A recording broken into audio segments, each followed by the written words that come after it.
जनता party के जलगांव के सांसद है विद्यमान। उनके साथ पाचोरा के नगराध्यक्ष है पारोड़ा, और भी बहुत से पदाधिकारी है, कार्यकर्ता है। वो बड़ी संख्या में आज शिवसेना परिवार में प्रवेश करें। नाराज होते आज 12:30 बजे मातोश्री पे ये कार्यक्रम होगा उनके प्रवेश का। शिवसेना पक्ष प्रमुख उद्धव ठाकरे जी के उपस्थिति में उमेश पाटिल जी और उनके सभी साथी आज पार्टी में प्रवेश लेंगे, पार्टी से जुड़ जाएंगे और उनके ऊपर पार्टी की जिम्मेदारी दी जाएगी। पतझड़ की शुरुआत देखते हैं आप।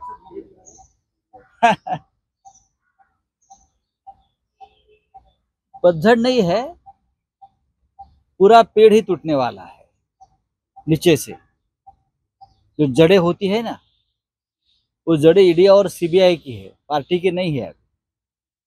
तो पूरे वो जड़ से ही उनका अपने आप को जो महावृक्ष बताते हैं वो गिरने वाला है। हाँ बोला सर उमेश पाटील हे आज तुमच्या पक्षामध्ये प्रवेश करतायत, त्यांना मनवण्याचा प्रयत्न बावनकुळेंनी केला, मात्र तुमच्या पक्षात प्रवेश करत कसं बघताय? कारण ऐन लोकसभा निवडणुकीच्या तोंडावर असा मोठा पक्ष प्रवेश तुमच्या याच्यात आणखी काही तसे प्रवेश होतील का? भारतीय जनता पक्षाचे जळगावचे विद्यमान खासदार श्री उमेश पाटील जी आणि त्यांच्याबरोबर त्यांचे अनेक सहकारी, ज्यात करण पवार आहेत नगराध्यक्ष, किंवा इतर काही अशा पद्धतीचे पदाधिकारी आहेत, मार्केट फेडरेशन असेल, कृषी उत्पन्न बाजार समिती असतील, त्यातले पदाधिकारी हे उमेश पाटलांचे सहकारी आहेत। हे मोठ्या संख्येनं आज मातोश्रीवर 12 वाजता शिवसेना पक्षप्रमुख उद्धव ठाकरे यांच्या नेतृत्वाखाली शिवसेना परिवारात प्रवेश करतात। त्यांच्या प्रवेशामुळं जळगाव लोकसभा निवडणूक ही अधिक रंगतदार आणि शिवसेनेला विजयाच्या दिशेनं हमखास घेऊन जाणारा हा आजचा प्रवेश आहे। अभी देखेंगे, पार्टी चीफ डिसाइड करेंगे। उमेदवार असेल कारण जळगावचे उमेदवार अजून नाही जाहीर केलेलं नाही, पण शिवसेना पक्षप्रमुख आज उद्याकडे लवकरच उमेदवार जाहीर करतील आणि तुम्हाला कळेल की निवडणूक कोण लढते जळगावमध्ये। पण उमेश पाटील यांच्या प्रवेशानं जळगावची शिवसेना ही मजबूतीनं पुढे जाईल, त्यांची ताकद, शिवसेनेची ताकद एकत्र येईल आणि जळगावात शिवसेनेचा खासदार या वेळेला प्रथमच जळगावातून लोकसभेवर निवडून जाईल, याच्या विषयी आमच्या मनात शंका नाही। मोदींचे हात बळकट करण्यासाठी 400 पार आणि 45+ असं देखील आता नारा भाजपकडनं आहे। कोण देत आहे नारा? हा भाजपकडनं, महायुतीकडनं भाजप आता काही दिवसांनी नारा द्यायचाही लायकीचा राहणार नाही। नारे द्यायला त्यांना झालं काय? देऊ द्या ना नारे।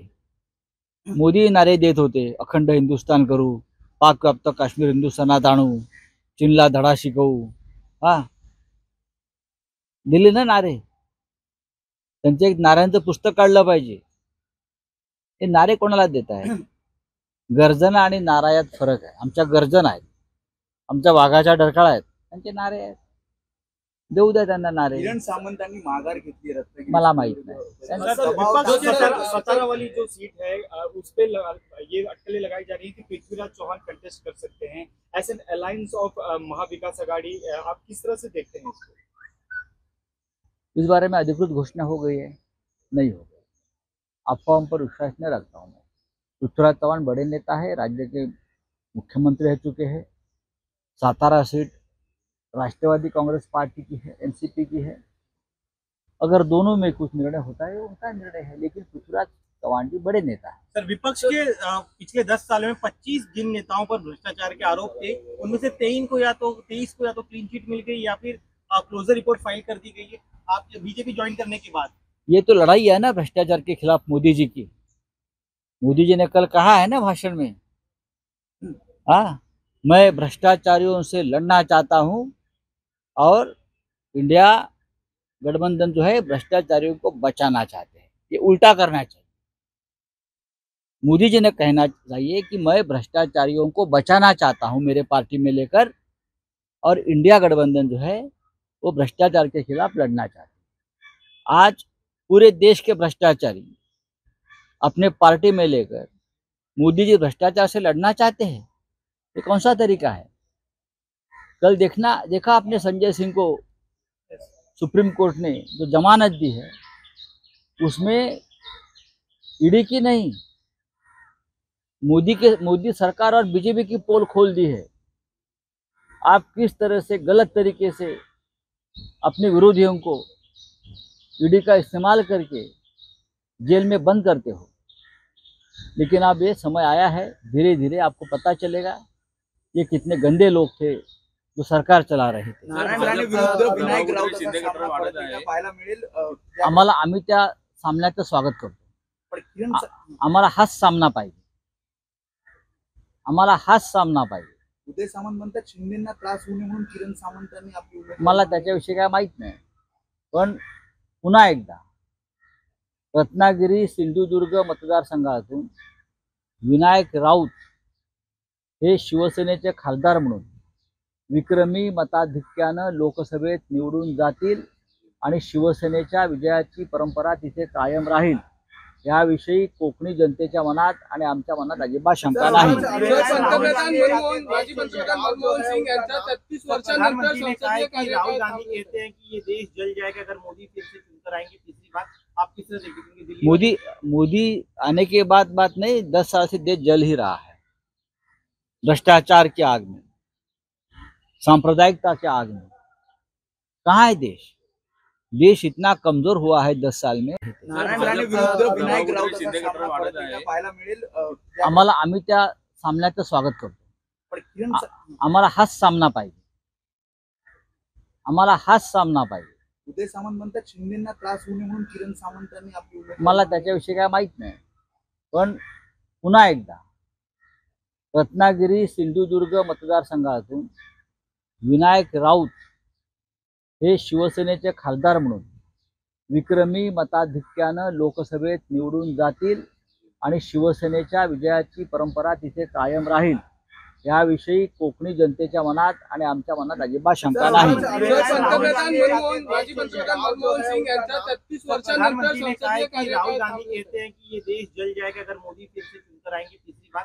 आप किस तरह देखेंगे दिल्ली मोदी आने के बाद बात नहीं, 10 साल से देश जल ही रहा है भ्रष्टाचार की आग में, सांप्रदायिकता की आग में.